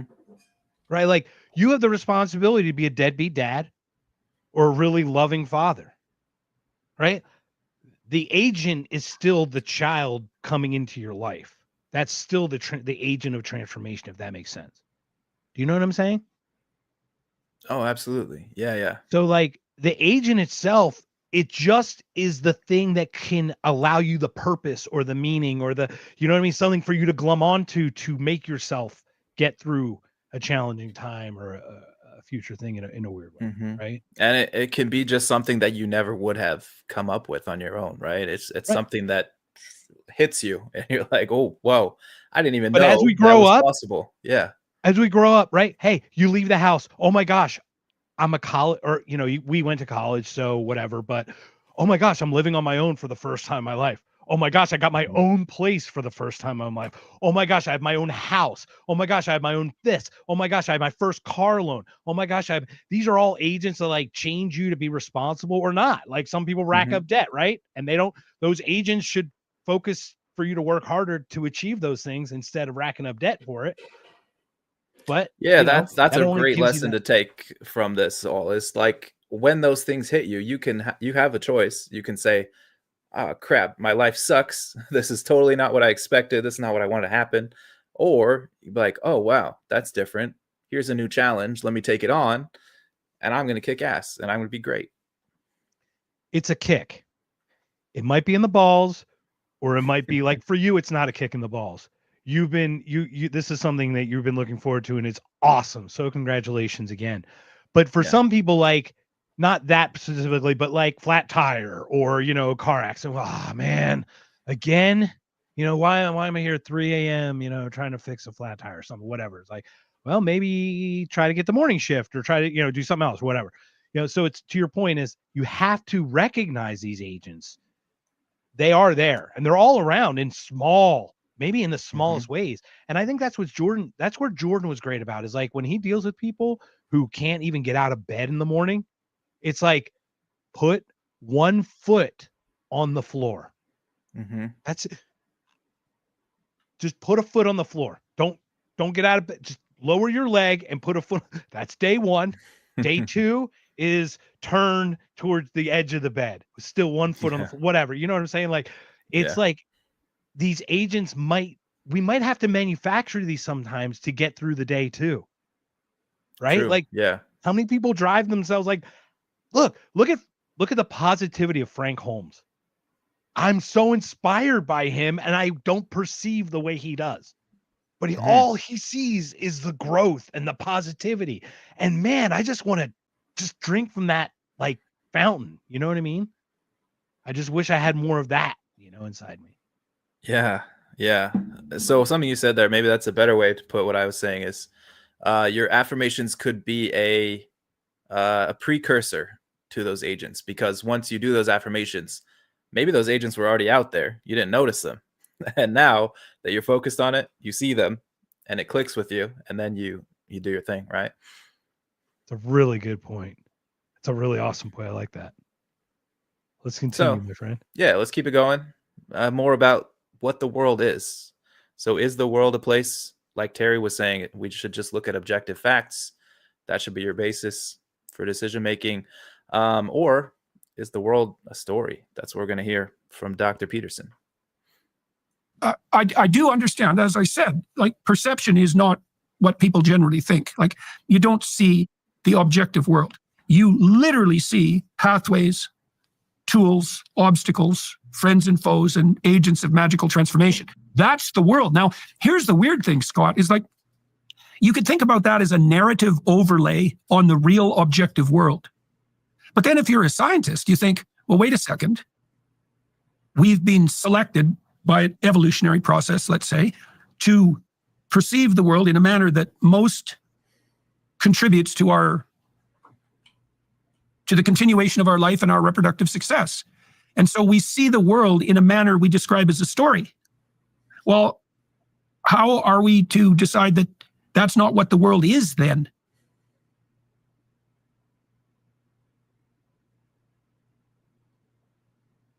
Yeah. So The he world's a says story. the world's a story. We don't see the objective world. I do agree with him on that. Like there are things we can't perceive. There's all kinds of light spectrums that we can't see.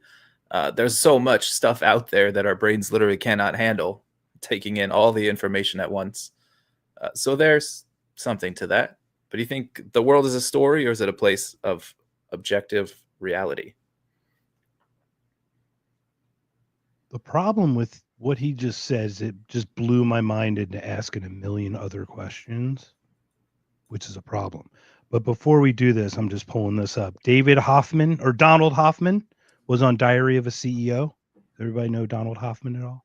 I'm going to share the link, but basically he's talking about how we perceive reality and how it's like a simulation, but not Nick Bostrom's simulation. It's just to get us, it's hard to explain, but basically it's pretty cool. I'll just put it up there.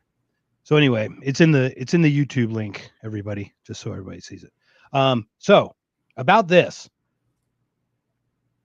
makes me think, is it a simulation? If we are driven by story, is story what we're living?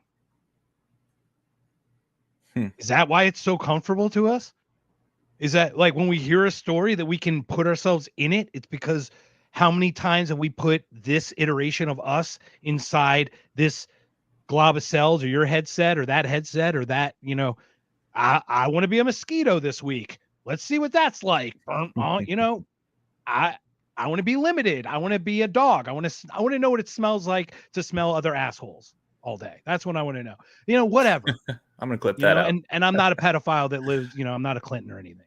So like, you know, things like that. So I'm curious, you know, what it maybe it is. If story, it is true that story does drive us. Like you and I, we are wired. Maybe we're are we the broken ones when we look at things so rationally and so utilitarian and go, this is just a story, you guys. The facts are 1 + 1 still equals 2, and that thing is still going worse, and killing 5 people is probably worse than killing 1, and you know, pushing this will do that. Like versus I can get you to feel a way about anything. It's like the whole compassion thing. Compassion drives as well, right? I can get you to feel envious. I can tell you stories to make you do exactly what I want. So maybe this whole thing is a story. I mean, what are your thoughts on that? It is perhaps a collection of intertwined stories, but I would say yes, that drives people's behavior. Stories do.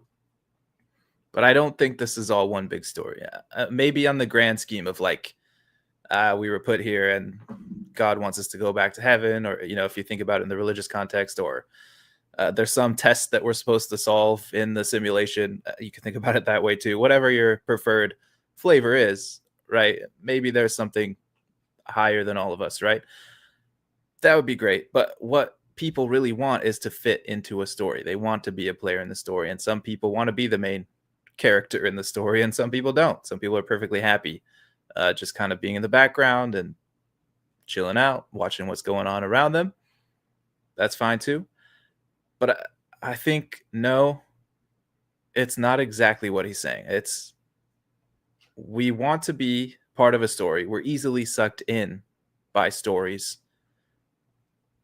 But ultimately, you want to make your own story. That's like kind of the libertarian ethos, right? Is you own yourself, be in charge of yourself, take responsibility for yourself, and build your own story. And I would say, to your point, the stories that we use to create the responsibility in ourselves. Like, you know what I mean? Like those stories of the Bible, like Job, like everything's taken from him, but you still gotta step. You still gotta move. You still gotta get up. You still gotta do your shit. You still gotta do the process, do the work. You get these other stories that come in. These are like allegories and all different fables and whatnot. But these are ones that are tried and true. But these are ones that allow us to be responsible with ourselves, so that then we can explore, I think, and then become outside ourselves or push that limit. Because if we stay, like you ask conservatives, to your point, conservatives can't explain why they do what they do. They're like, because it's worked. You know what I mean? Like that's what most of them say, like, because it's worked. That's the reason, you know. And then, but you can't be too liberal. Like this is the whole Peterson thing, the chaos and order thing, is like you get too chaotic and it all crumbles. And we got there. We were right on that edge. I really do think a Kamala presidency would have represented a crumbling in a cultural way that I don't know if we could recoup. That's what I think is a problem. Maybe not the global stuff we're talking about, but I felt something very socio-cultural, Civil War-y, you know what I mean? Like I felt like we had it off at the pass, right? but Yeah. too much conservatism, and we die because we can't grow because we don't mix outside the edges to get better. Mm-hmm. So there's two sides. No, of that. exactly. To do a callback to earlier, like the good ideas are good when they start out small, right? Like being more liberal and more like sharing. I want to take care of my neighbors. I want to help out when they're in trouble. That's a great idea when it's small and voluntary, in my opinion. But on the other end, you have, conservative, like strict structure, rules, follow the law. And when you scale that up to a massive scale, it doesn't work. It just doesn't work.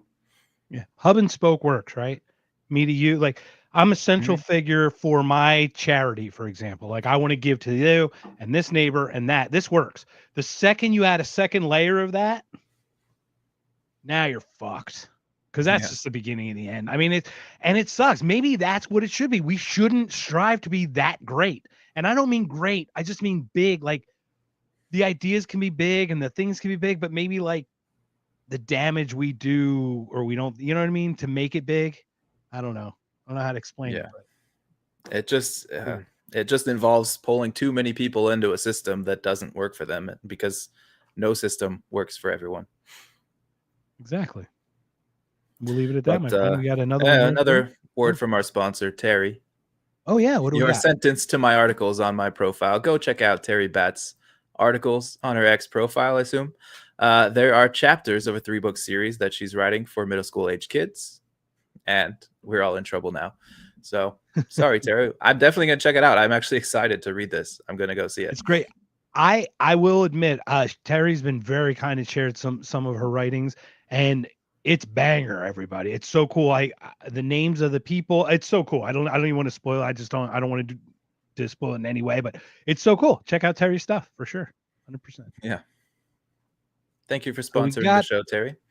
Yes, Terry. And who else? William sponsored, Zach sponsored. Oh, Zach. Legacy Right sponsored earlier today. Legacy Right. Thank you, Legacy Right. Yeah. All right. So and then we've got that last clip was really a setup for this next one. So let's keep it going.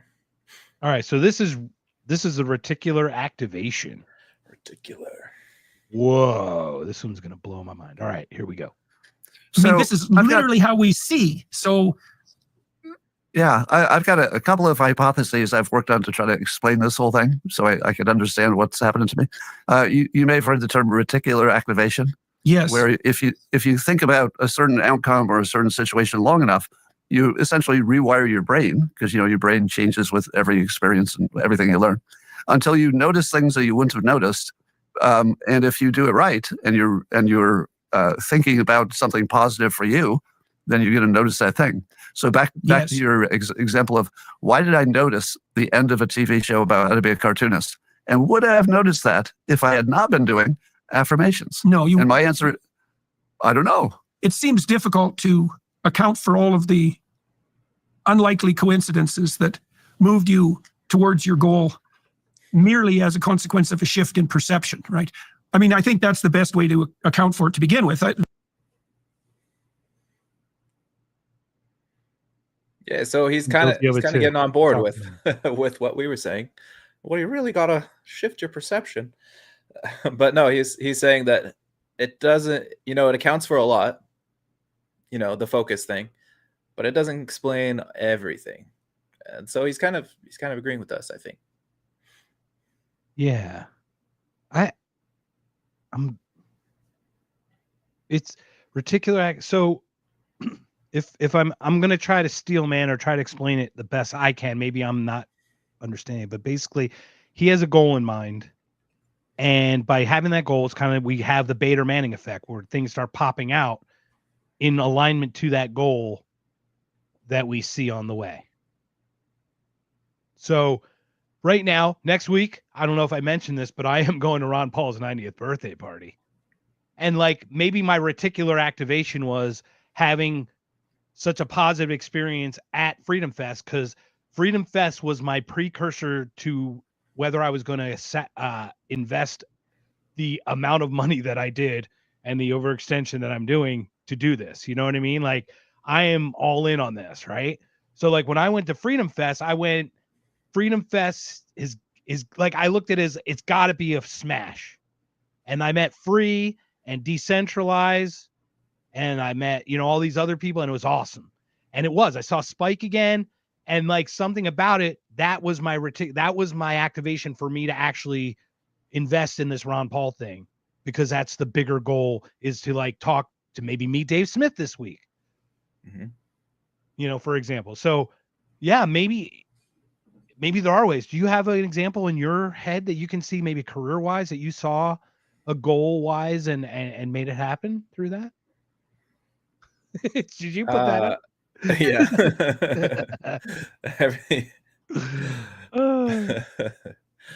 We have fun here. Yeah, we are.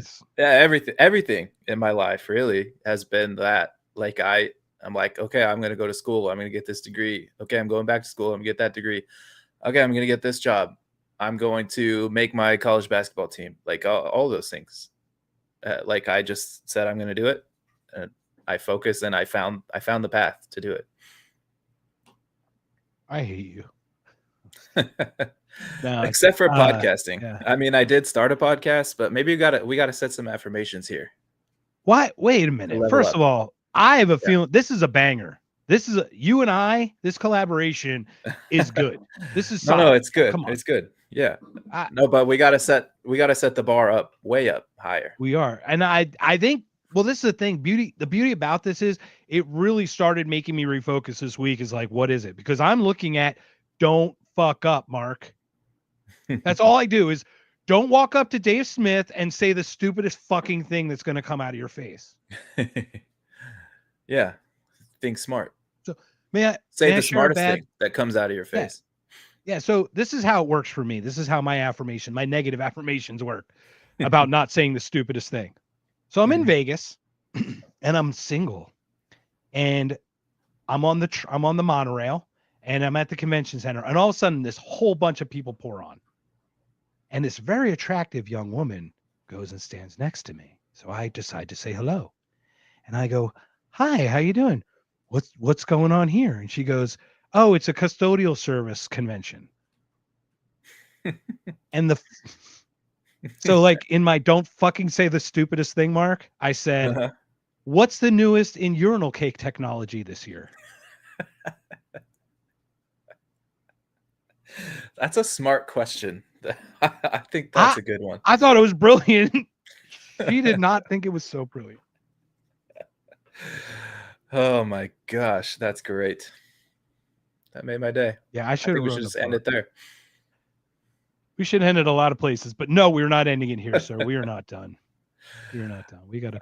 All right. Well, reticular activation. I mean, yeah. I don't know. Anything else to say here? Well, it's really reticular activation is kind of like the Bader Manning effect, right? Like you're literally playing a goal. It's kind of like the thing.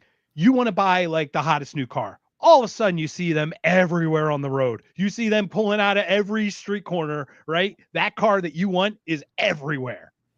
Or that. You just bought something from a company, that signage is you just see it everywhere. It just pops up. It's just like your mind, because your mind put it in like a weird memory kind of thing. And you can rewire, you can trick yourself. First of all, if you can be tricked by these stupid fucking politicians, you can trick yourself. You can trick yourself. You're smart enough to trick yourself. If there's one thing you take away from this show, don't let yourself be tricked by other people, especially politicians, because they are the worst people. Trick yourself into something good, something you want. Like it sounds really simple, but it kind of is that easy. If I may, we've heard the term high on Christ. Look, we can call it an obsession, but it's healthier than whatever they left. Right? Like we can talk about the pitfalls of religion or whatever, but like if you have a faith or something, it could save you. It has powers. You know what I mean? This isn't a infomercial about religion, but we've seen it happen. We've seen the transformative powers of it. Yeah, Zach said he went to mass all weekend at the monastery and got drunk on the blood of Christ. Yeah, he's not high on Christ. He's drunk on Christ. He's drunk. Yeah, that's great, man. Yeah, that's awesome. All right, so what else we got, my friend? Yeah, just the there's one concept. I don't know if you guys know Robert Cialdini. He wrote Influence, The Power of Persuasion. I think that's the title. But he talks about all the different ways that people, like especially salespeople, use these techniques to influence people en masse, to like get you to buy stuff, to get you tricked into anything. He talks about the Milgram experiment and like how So is this like Bernaysian, like all of the century of the self and all that too? it's With Freud's nephew? yeah, he talks about all of it. It's really just an overview of like he has like 7 different techniques, but in another book he talks about, he says what's focal is causal. So the thing that your mind is focused on, we attribute a cause to that thing. So affirmations could be that, where it's just like, hey, I did these affirmations, I'm focused on this thing, then it happened, or at least something close to it happened that I'm considering falls in that category. And then I say, oh yeah, it was the affirmation. So that could be it. Like a placebo effect. Yeah, sure. In a weird way. But like placebo effect still is you directing yourself to it. Mm-hmm. Like the placebo effect still has an effect. Yeah, it still does. Right? Yeah. Like, Mm-hmm. yeah. So, it's one of those really weird, how do we, deem what that is, right? So once again, everyone, we're so grateful you're hanging out with us on a Monday night. You could be doing so many better things. Well, maybe not, but Probably not. you're hanging out with What else us. are you gonna do? If you have any questions, we still have a little time before we call it, but we've got just a few more clips. But before we call it, if you have any questions, please jump in the chat anywhere. We'll be happy to answer questions. Are you ready, sir? Yep. Here we go. That was exactly when I thought, I don't know, maybe life is wired in a way that's not obvious. And if you could figure out how that wiring works, you could control reality itself. So at least I was sort of open to the possibility. But this was also the age where I was watching, reading comic books, and magic seemed more accessible. But as an adult, I started thinking that I must be living in some kind of a simulation, and that somehow the way I steer the simulation is by imagining what it is that I want to go toward, and then things fall in line. Yeah. And you used the word authoring before, and that's my favorite word for controlling the simulation, because you author a story, and then you find yourself in the story later, and Yes. it's just like you wrote the book, and then you became the character in the book. And how do Yes, I explain exactly. that? That goes way beyond anything I can put together with cause and effect. So I'm not 100% sure that we live in a simulation, but I wouldn't be surprised if the day I die, I wake up in a gamer chair, and they say only 5 minutes has gone by, but you live this entire other life in the game. So I always wonder, maybe there's more to find out. You never know. You never know. You never know. I mean, he's mentioned in one of the clips that it costs you nothing to try it. So, I mean, why not try it? Mine is an attitude problem. We seek truth. And if this isn't truth, I have to be fake in order to succeed in this truth that isn't true. And I don't know. Does that I put my own obstacles in my way? Because I'm like, but if I have to be fake, that's not my real self. Like, is this my real self? That's not. I'm not failing, everyone. I have a blessed life. I have not a want for anything in my life. I just want to be 100% clear about that. But what I'm talking about is you and I once a week. Exactly. My life is complete, sir. And my point is, but we always strive for more. This is just something because we like this the messages that we like to spread, and we want this to be bigger than it is. And we work hard to do that.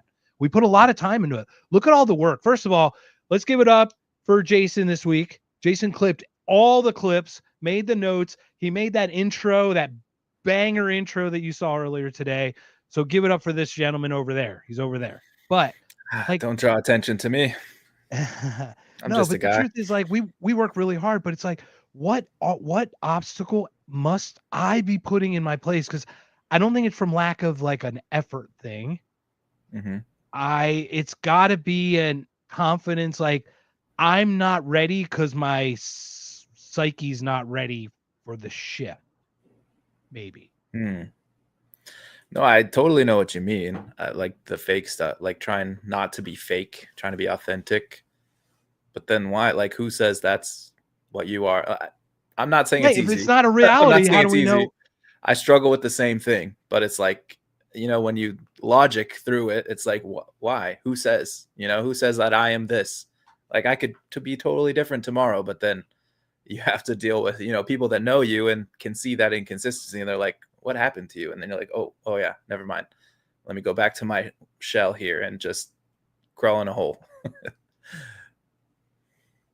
Yeah, what William said, maybe a better way to put it, I don't fit into this world. And he said, I have to be fake in a fake world. That's a big consequence of, well, I sound like a broken record, but it's government action, right? Creating bad incentives, creating a world that doesn't fit what people actually want. He said, bad simulation. Someone hit the reset button, please. Please, yes, somebody. Get us out of this thing. Are you ready for my story? Please, go ahead.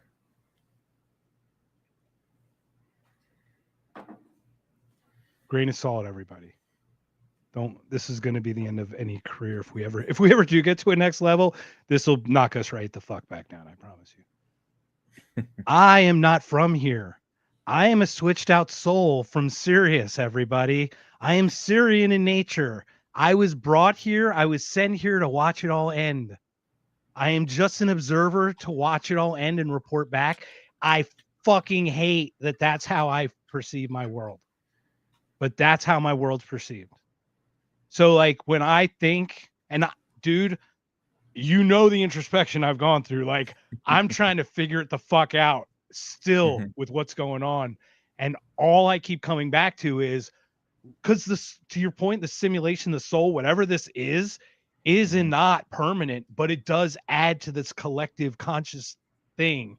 It does add to the energy. So like it's cumulative, but it's not, you know what I mean? Like it's really weird. It's really weird. It's cumulative, but it's also not permanent. It's really, really hard to explain. But basically, this is about experiencing. I have a really strange feeling that in some quanta reality, this world is going to end in my lifetime because I saw it. I saw it in different iterations. I fucking hate it. It haunts me. So I speak on this microphone every day to stop people having conflict, to try to resolve conflict. I want people to stop throwing your shit at each other. Stop being humans. And I know that sounds weird, but like we are better than this. We are better than this because like we come from better. We're going to be better. We're evolving constantly. Okay. So that's what's in my head. And I try to like make it to tomorrow in a positive way and go like, hey, what can I build tomorrow that's going to get destroyed by the end of like, because I'm here to watch it end. You know what I mean? Like, I don't know how to work with that, I'm just trying to think, what does the world ending look like? It's nuclear holocaust everywhere. Is it just mushroom is cloud? it the end of humanity? Is it the planet completely destroyed? I mean, it's as nuclear as we can get. It's pretty much everybody launching their shit. I don't know. I'm sure they said like New Zealand might make it. Like a few remnants left over amongst the ashes. Yeah. The visions I get are of the event itself, nothing after, but I see myself like lifting off the earth, like getting pulled away, watching it all like go away in the distance as I'm sure my life is ending or whatever, getting pulled back to wherever. Like in a weird, dude, once there again, was a movie. I don't know. I can't remember the name of it, but there's The Day After Tomorrow. No, it's more recent, in the last couple of years or so, I think. But there's a space station. There's Russian astronauts and American astronauts on the space station, and they're kind of fighting with each other, and they get in a fight, and then they figure out, oh, our governments are going to war with each other, and then they look down at the Earth and they see the bombs all over the entire Earth, just taking out everything. Yeah. I can't remember the name of that damn movie, but it was interesting. Yeah, if anyone will get scared, read Annie Jacobson's book. I know it's a narrative. It's kind of, once again, story. Like, how do we get policy fixed, right? little Timmy fell down the well. We have to rescue little Timmy. We got like, that's your story. Like, once again, it's not always about reality or the perception. It's like, what can we spin to get people emotionally invested in things? Right? Yeah, and then they tie some non sequitur piece of legislation to it, like defense contracts, and like, well, you don't want to rescue Timmy from the well if you don't vote for this spending bill. It's like, just fuck off. We don't need you. They're parasites. Do you mind reading that one? Because I'll address that one as well. William says, could be a meteor strike, and you are getting blown out into space from impact.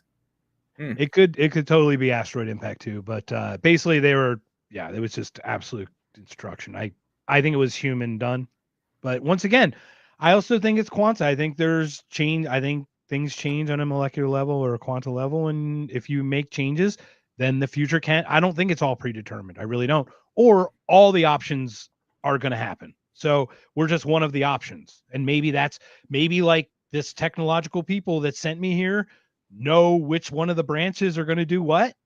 You know what I mean? Like, imagine how, like, we've seen that with like Loki, right? Everyone watches like Marvel. These things, like, we're imagining these things.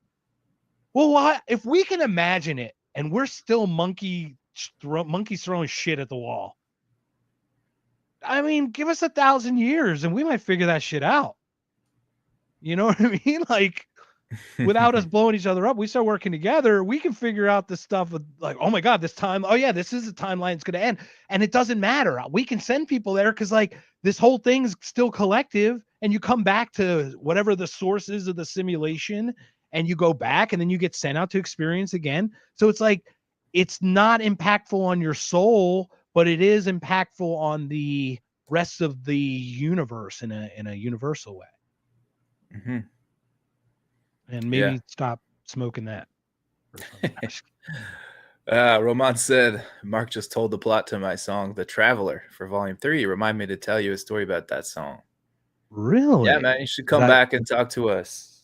Yes. Especially maybe when we get ready to release Volume 2, because we have literally dozens of viewers that can pick up your album. We have 10, 12, 13. We might have a baker's dozen, y'all. Maybe 2 baker's dozens. Yeah. You know? But we're grateful for everyone who joins us every Monday night. So, all right. So what else? So we got this guy. Did we have this extra clip? Did you want to play that, or? Maybe we can get to it. Just to kind of recap what you were saying, something that brought up was like the cell phone example. Like, we don't really need to know how it works, and it can seem like magic, but it works, right? It's doing something for you. So, hey, if it works, go for it. Whatever that is, affirmations, religion, simulation theory, if that gets you going, whatever works for you, there's probably something true behind it. There's something real. I think there's a rub. Mm-hmm. My phone breaks, it breaks. I use it as a tool. We're talking about changing yourself. How hard is it for you to actually look at yourself in an honest way? Right. Can't. You know what I mean? Yeah. So, like, when we talk about changing, you're actually not talking about a tool, man. You're actually talking about the mirror that you see every day, the reflection, like, it's you. We all had those cognitive dissonant moments in our political lives and just general parts of our lives about trusting government or this or that. It happens, but we have to get there too, right? It doesn't just like happen. Mm-hmm. Anyway. Yeah. Well, maybe we can finish off with the last clip. I honestly forgot what it was about. But I don't even know what it's about. Let's put it up because we got a little bit of time. I got it somewhere. There we are. Oh, there it is. I love it. All right. We got this one.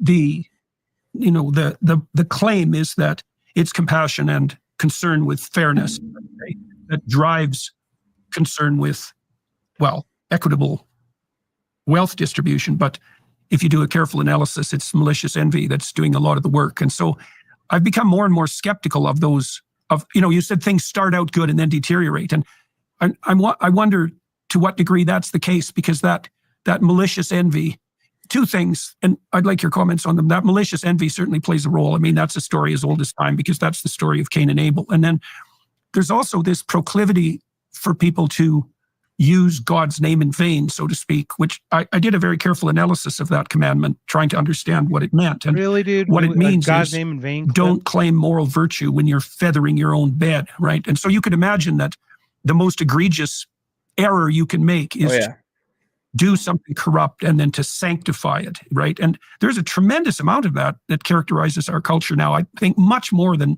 that was the case, let's say, when I was half my age. And I remember why I didn't include this in the main list, but the part at the end I thought was good, where he says, he's talking about basically what virtue signaling is. Like, you're doing something to show people that you're good without actually helping anyone. And so, like, to frame your corruption as something that's virtuous is a really, really bad thing. And again, that's what government is. So that's the part I liked, but the rest of it, I was like, what the fuck are you talking about? And the reason it always deteriorates is because it always goes to entropy. Like, the only reason the second lie is told is because the first lie was told. Like, I mean, we're talking about like, oh, Peggy didn't bring, oh, she lost the paper clips. I guess we'll just buy a new box, but we won't tell anybody. We'll just buy a new box and sweep that little lie under the rug. It starts with paper clips, man. It ends with fucking corruption and like pedophilia or something. You know what I mean? Like, it's like it goes it always real ends quick. there. But you know what I'm saying? Like, that's no, why. And without a constant corrective system in place, which is basically what transparency would be. It's not like I could do something you disagree with, but as long as you know that I'm doing it, you could just disagree and be like, well, this is what we think is the best, and you elected us to make this decision. You can disagree, but I'm not going to lie about it. I'm not going to make it something it's not, at least. You know what I mean? I think we do a lot of that. But yeah, we do. Virtue signaling. It's the other thing. Virtue signaling. I hope that you and I are not doing that. I hope you and I are actually trying to spread these messages and share this information. And I do live my life a lot how I speak it, as best as I can, as little coupled to everything as possible, because I realize that the systems are not working for us. I'm still in the system. I still pay the taxes, but I'm not interested in, I will speak against it at all times, but I'm not interested in foreign wars and imperialistic like domination. I understand. But it's America. We're tough. We got to fight the bad guys. Yeah, but we should be the example, is my point. Not force our democracy on others. Yeah, no, exactly, man. It's like when people talk about America, what they love about it, especially conservatives, because they're the ones that mostly do that. It's not what I like about America. And so then it kind of makes me hate America. You know what I mean? But then I'm like, no, actually, it's a good place. It's my home. There's a lot of good founding principles. There's a lot of things that are kind of a collective narrative. I think we've talked about that before, like the Constitution, the Bill of Rights. Yeah, well, what a nation is personal versus freedom, for example. Individual freedom, free markets, that even if those don't fully exist here, that's the idea behind it, and that's something worth preserving. I think that's good. So yeah, so it's also like when a foreign person talks about America, like, oh, America sucks, then suddenly I pull out my flag and I'm I'm like all patriotic, but then when Americans do it, I'm just like, fuck you. Yeah, I was that guy. Like, I was that guy. I had, if I could find a hat with an American flag like patched somewhere on it, it didn't have to be like, I wouldn't wear like red, white, and blue t-shirt or something, like, but I wear like something with a flag on it, or if I had a little stitching or just a symbol of it, just something cool. And look, from where my family came, dude, I am blessed to be here, to be able to talk about this, against it, to maybe actually affect change. So I won't look at it in a negative way. I'm going to look at it in a positive way, that we're blessed to be able to criticize healthily, because it's not like we're looking for other tyranny. We're looking to remove tyranny. And I don't know what's better than removing every bit that you can, even if you just chip the littlest bit away. You know, even if it's from an HOA or some other thing. Yeah. Just to continue on my example, like if someone from England is like, "Oh, that tyrant Trump, I can't believe it." I'm like, how many people did you guys arrest for posting on social media this week? And they live in a monarchy. Probably a couple hundred. Yeah, you have a king. Like, let's get real here. But if someone in the you literally have a king. No kings, no kings. But if someone in the US is like, I love Trump, then I'm just like, no, you fucking idiot. He's a tyrant. Like, what are you talking about? It's so crazy, man. Yeah. All righty. Anyways. Anything else? So we've got. So next week, are you having a show? Are we taking a week off? What are we doing? I think we're taking a week off. I like a little vacation. Hi, Terry. Terry, are you still in the chat somewhere? Please let us know if you're there. Because what can I say anything about the 12th? So I've got, once again, I'm excited. It's exciting news, but it's like I'm excited because like my chips are all in the middle, buddy. This is my affirmation, dude. I'm going to Houston and drive down to Lake Jackson, Texas. Lake Johnson. I've got a birthday card that I got to get for Clint Russell. I got a birthday card I got to get for Tom Woods. I got a birthday card I got to get for Ron Paul, all who had birthdays this week, you sons of bitches. And not look like a creep by doing that, even though I don't know any of them. And meet all a bunch of strangers, even though I'm totally solo and like really freaking out, but like I'm excited. I just don't know what's going to come out of it, but I'm just really excited to even just have the opportunity. But I'm glad that I can go into debt and extend myself and eat ramen for a couple weeks just so I can have this opportunity. That's what's beautiful about this country. Just to be clear. It's going to be awesome, man. I'm happy for you. It's going to be. I'm very excited. I am not filled with malicious envy whatsoever. No, it's for us, man. Totally. Because like, honestly, these are the people you got to talk with Clint. I've met him now and I still, once again, I think he's awesome. I just don't get the same like great vibes thing. So anyway, we will be back on the 18th. And this, I think, I don't remember what we're doing the 18th, but did we get William to commit? Will I am. Will I am. Never are got you doing confirmation, AI buddy. us? Check your DMs. Yeah, check your DMs, buddy. Man, you've been slacking on us, friend. All right, so Will.i.am's going to check his DMs. We're going to talk AI in some very near future. And do we not have awesome news for September 1st? I'm putting it out there. Go ahead. Say it, my friend. The legend. The seen, the unseen, the unrealized. Where is this thing? Where is he? Doctor. A little closer. There you go. Per. Nice. Can you see it? Yep, you got it. Yep, now you can see it.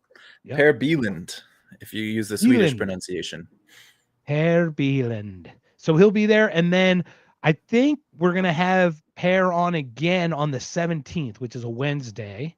Jason, you're welcome, I think, again, but it's going to be like a league, like a group of people. We've got Zach for sure coming, and we got Mad Dog. Mad Dog's coming. Too many people for me. I can't handle it. Is it too many people? You can't even handle two people debating when it gets too like emotional. It gets too cringy. I can't. Dude, it does. I can't. It got so bad, dude. It got so bad. And I'm like, this whole thing with, look, guys, check out Candace Owens and what's going on with Brigitte Macron. And if you don't know what's going on there, just do that. Candace Owens, Macron, just look it up. You're going to be like, what the hell's going on there? Trump, anything Trump before we call it a day, man? Other than like, he's a disappointment. I don't know if she has a penis or not. I just want to know. I want to see how this lawsuit turns out, and then I'll make my decision. I've got my iron and my 6 string.